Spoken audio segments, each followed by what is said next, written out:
I am the Member of Parliament for Segambut. I have raised the issue of Malaysia, my second home, through a media statement a few days ago.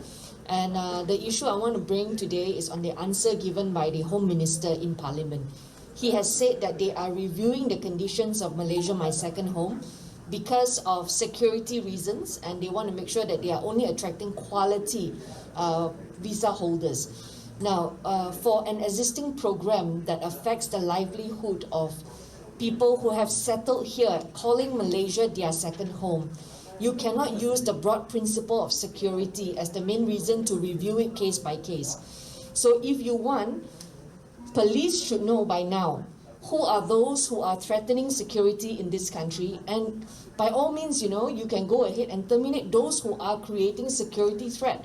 We are not against the government doing that, but you cannot apply that as a broad principle to suddenly call for a review of this, because people have settled here, people have moved from their country, and a lot of them are retirees, because this program initially started off as a program to draw tourists to Malaysia and also to increase spending here.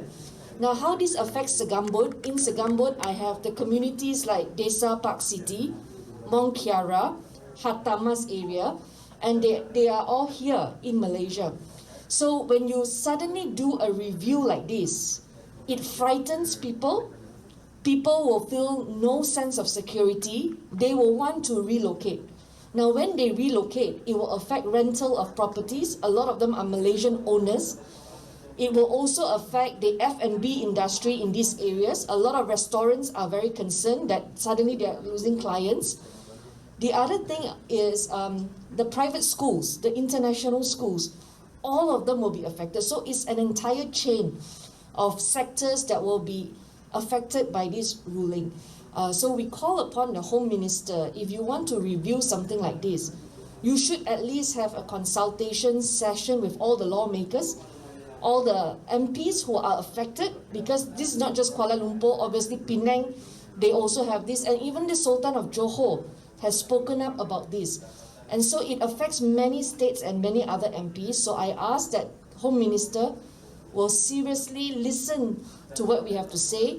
Today we didn't have enough time to raise all the questions we want, but like what a lot of other MPs have said, like YB Khalid Samad has said, if you are concerned about security, then you shouldn't be talking about 1 million as a threshold, right? So by now, what I'm saying is Home Ministry will already know who are those who are posing a security threat.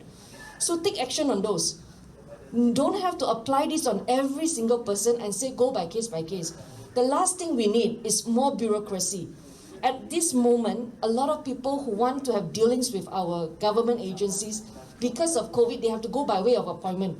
So it's not easy. If you are not connected to somebody, it's not easy to get an appointment slot, or if people don't know how to find their ways around this. So you want to be business friendly, you want to attract tourists, especially if you're competing with so many other countries in this region. If I'm earning 40,000, I have Singapore as an option. Why should I come to Malaysia?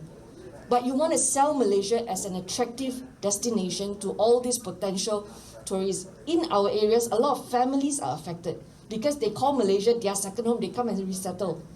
But when you suddenly make an announcement like that, and we're going to look at it case by case, of course people will make plan B. People will think about leaving, right? And this will ultimately come back and affect Malaysian residents who are doing businesses in this area. Everybody is affected, not just the Malaysia, my second home visa holders. Okay, thank you.